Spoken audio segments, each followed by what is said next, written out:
సాయి బాబా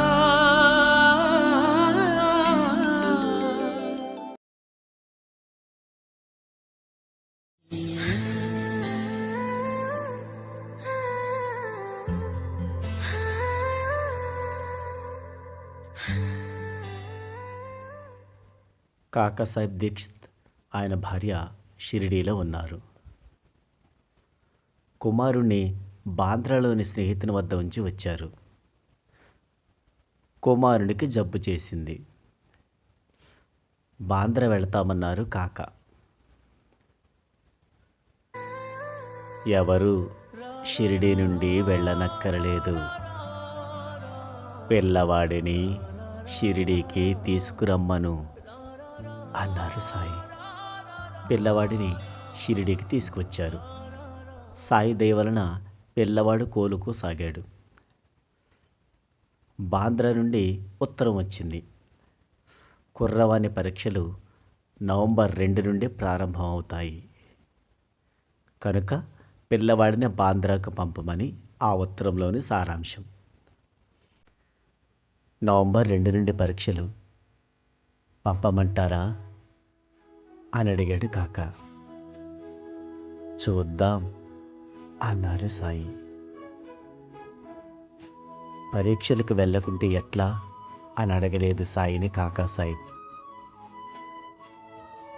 మరలా బాంద్రా నుండి ఉత్తరం వచ్చింది. పరీక్షలు 6వ తేదీ నుండి అని.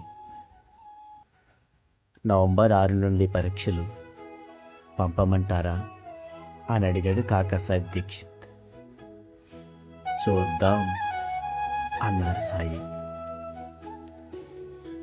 బాంద్రా నుండి ఉత్తరం వచ్చింది.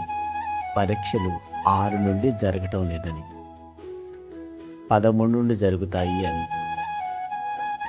పిల్లవాడిని బాంద్రాకు తీసుకువెళ్లేందుకు మనిషిని కూడా పంపాడు కాకాసాహెబ్ స్నేహితుడు. మరలా కాకాసాహెబ్ దీక్షిత్ సాయిబాబాకు చెప్పాడు, పరీక్షలు 13 నుండి అని. ఈసారి సాయి ఏమీ అనలేదు.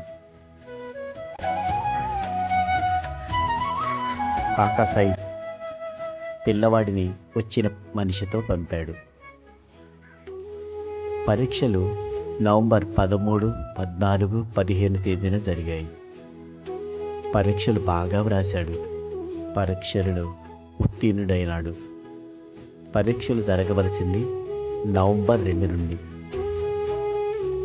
ఆ దినం జరుగుతాయో లేదో సాయికి తెలుస్తాయి కానీ ఇతరులకు కాదు. సాయి మాటలను యథాతథంగా పాటించిన కాకాసాహెబ్ దీక్షిత్ లబ్ధి పొందాడు. సాయి లెక్క తప్పదు. జై సాయిరామ్.